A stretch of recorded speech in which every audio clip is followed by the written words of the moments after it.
அதிகமாக கேட்டு குறைவாக பேசுங்கள்.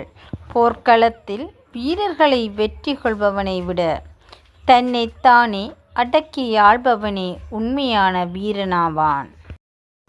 உன்னிடம் உள்ளதை வைத்து வாழப் பழகிக்கொள். ஏனெனில் இங்கு எல்லோருக்கும் எல்லாம் கிடைத்து விடுவதில்லை. வணக்கம். 11ஆம் திகதி 11ஆம் மாதம் 2025ஆம் ஆண்டு. புலம்பெயர் தேசத்தில் வாழ்ந்தாலும் இம்மண்ணையும் மக்களையும் தம் மனதோடு வைத்து மட்டு நகரில் வாழும் மழலைகளின் துயர் துடைத்த வள்ளல்கள் திரு ஜெயவீரசிங்கம் குணசீலன், திருமதி குணசீலன் கோமதி. இவர்களால் இப்பணிகளுக்காக 100 சுவிஸ் பிராங்குகள் அன்பளிப்பாக வழங்கப்பட்டுள்ளது.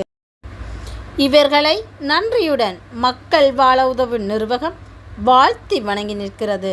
நன்றி.